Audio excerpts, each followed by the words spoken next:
Movie. Ready? There we are. Hi. Put the camera up. Hi, it's Dave. Hi. I finally have a camera crew. It's Kevin. And Kevin's going to help me show how I do my ribs. Now, it's one of those things. I noticed that in all these years I've never done ribs on the YouTube.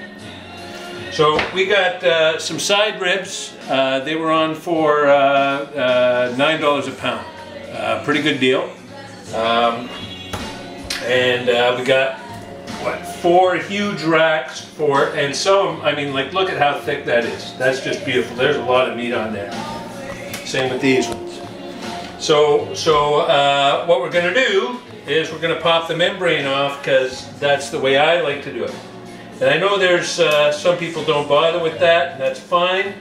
I think what the main difference is if people are doing competition ribs, they like to leave the membrane on, because if they overcook it a little bit, then it still has a little bit of a pull.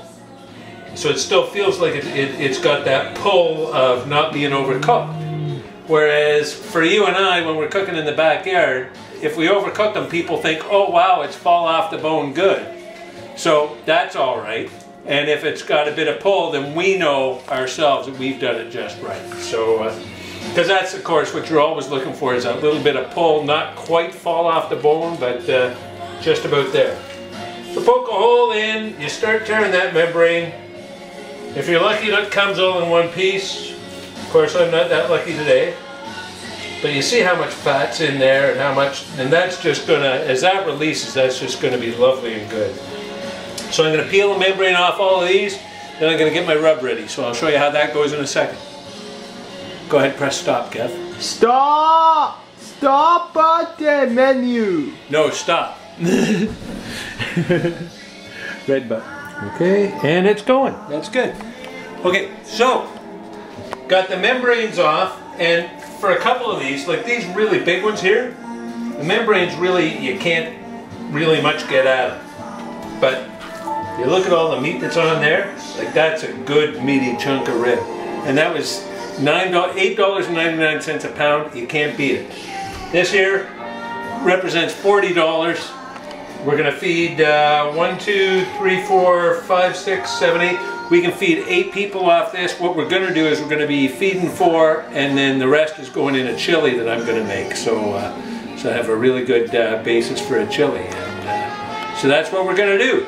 And the next step, of course, would be to I've just touched those, so I gotta wash my hands. We're gonna be doing the rub in just a second. I'll get Kevin, pause the movie for a sec, please. Stop menu. That's no, just the right. Okay, hands are cleaned up, and the only reason I needed to clean my hands is because I'm touching this. And I've got my rub. You can no, just show it with the camera, Kev. Move the camera onto the rub. There we are. So I've got my rub. And it's you can read the ingredients of that on my other on one of my other YouTube videos. And I just fire in a little bit of oil. Doesn't need much. Just make a nice slurry, and that's how we're going to rub our ribs. So I'm going to rub these up, and have them all ready to go. And the other thing that I want to talk about is, you'll notice I'm working on one unique work surface. That way I can get it clean, get everything cleaned up. It's not on my countertop. It's not contaminating everything. And after I'm done, I just wash everything really well. So there we are. Thanks a lot. And Kevin, you can press the red button now. There we are. It's working. Okay. It's working. Hi, how you doing? We got a cold, rainy day. Well, cool. It's what? It's about 10, 12 degrees. Setting up. Come on over here, Kev. We're setting up for indirect heat on, and on this is my char griller Kamado, and to get this, what do they call it, acorn. So I just stack my charcoal on the one side. I'm using chunk. You can do exactly the same thing with chips in foil. It absolutely does not make a difference. I just I happen to have these chunks of peach wood, so I'm going to smoke my ribs with some peach. So I've got a nice little bed. I set it up with the low heat, so I use my shaggy balls to set it up for low. I put a tray on here with foil around it, so as all the smoke is coming up, and I'm avoiding any direct heat, so I'm setting up as best I can for indirect heat. And then I'm gonna put a pan of water on right here, just to keep things from drying out too much. So that's the plan. And Kevin, if you hit the red button. Hit red button. Okay. So grill's at 223. That's about what we want. We want 225 to 250, somewhere in there. We've got our ribs are rubbed and ready to go. And it's one of those things that you're going to find it's as easy as falling off a log cooking ribs. I'm going to put them on. I'm going to keep them low and slow between 225, 250. 3.5 hours. When I bend them, they're going to be really close to being done. I keep an eye on them after that, and it's all about that bend. If that bend gives you a good kind of give, you know you got it made. So there we are. So I'm going to go throw them on now, and we'll see you when they're getting close to done. Red button, Kev. Red. How you doing? So I've just come to check on my ribs. They've been in for about 3 hours and 20 minutes. What I'm seeing is when I pull them like this, give them a little bend, they're coming right off the bone. So they're borderline overcooked here. They're okay, but what a pro would call overcooked, what most backyard people are looking for is that fall off the bone, that real goodness. So I'm going to go and grab some of my sauce, and I think for these, today I'm going to do a glaze, not a caramelization.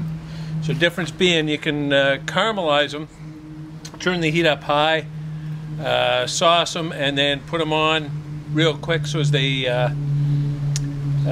take on that darkened, sugary barbecue sauce. Really kind of whatever. But I'm gonna glaze these ones so as we get a kind of a softer bite to them. They don't have that same I don't know, hardness or whatever. So just as sweet, just a different way of sweetening them with the sauce. So there we are. Okay, and so I'm gonna caramelize these, and we'll show you the money shot in a little bit. Turn it off, red button. Okay, so we've done our glaze. You can see that they're just looking pretty awesome. And if I can find a piece that's bendable here, like well, you see how tender that is, and it's just about fall off the bone, which I know to purists they would say that that's a little overcooked. All my friends seem to think that that's just about perfect. Now the bonus on this one, as always, there's always one little piece that kind of just doesn't turn out perfect and uniform, and there it is. And usually, like, that's my favorite bit. And usually that would be for me, but this time I'm giving it to my cameraman, Kevin. Kevin, come and try it out and tell us how it is. Try that one out. Let's see you take a bite. And then you tell us, is it good? Oh. Well, what do you think? Good. It's really good? Yeah. Okay. Would you recommend it? No. Okay. So, you want to give me some? Thanks, buddy. Okay. So thanks for smoking in the backyard with Dave. That's ribs. Check out my other ones. I've got, what have I got? I got chicken, I got brisket, I got brining, I've got rub, I've got, I don't think I've done my sauce, but that'll be up soon. We'll talk to you soon. Take care. Thanks a lot. Bye.